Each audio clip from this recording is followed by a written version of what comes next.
Japan में पिछले 1300 वर्षों में 143 सुनामी घटनाएं दर्ज की गई है, जिनमें 1387 निर्दोष जीवों ने अपनी जानें गंवाई है। यह प्राकृतिक आपदाएं जापान के लिए एक गंभीर और निरंतर चुनौती प्रस्तुत करती है, जिसे नजरअंदाज नहीं किया जा सकता। इस भयंकर स्थिति की वजह से भूकंपों की आवृत्ति इतनी अधिक है कि जापान में भवनों को भूकंप प्रतिरोधी बनाना अनिवार्य हो गया है। यह उपाय न केवल संरचनाओं की स्थिरता को बढ़ाते हैं, बल्कि नागरिकों की सुरक्षा भी सुनिश्चित करते हैं।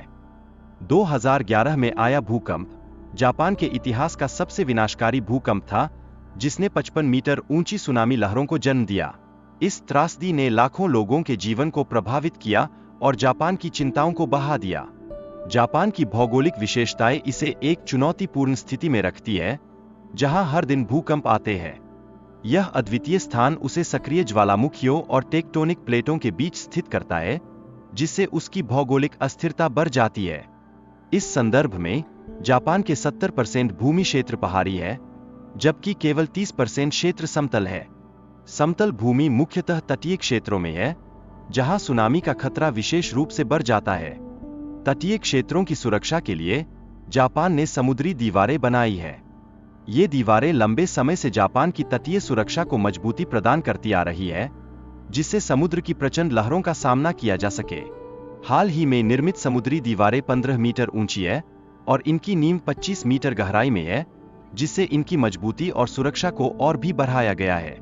ये दीवारें जापान के तट पर सुरक्षा की नई परिभाषा स्थापित करती है।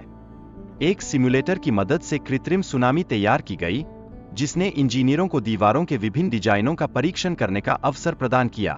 यह तकनीक जापान की तटीय सुरक्षा में महत्वपूर्ण भूमिका निभाती है। समुद्री दीवारों के अलावा जापान ने समुद्र में ब्रेकवाटर्स का भी निर्माण किया है, जो लहरों के दबाव को कम करते हैं और इस प्रकार तटीय सुरक्षा में योगदान करते हैं। यह उपाय सुनामी के खतरों को कम करने में सहायक होते हैं। जापान में सुनामी के 2 स्तर होते हैं, जिसमें स्तर 1 हर 50 से 60 वर्षों में आता है। इन स्तरों के लिए दीवारें तो बनाई गई है, लेकिन ये सभी समस्याओं का समाधान नहीं कर पाती और निरंतर सुधार की आवश्यकता बनी रहती है। सुनामी के प्रभाव को कम करने के लिए जापान ने सुनामी शमन पार्क का निर्माण करने की योजना बनाई है, जो पेड़ों की दीवारों से सुरक्षित होंगे। ये पेड़ सुनामी के दबाव को तोड़ने में सहायता प्रदान करेंगे, जिससे जनजीवन की रक्षा हो सके। जापान ने $12 बिलियन का निवेश कर हजारों लोगों की जानें बचाई है।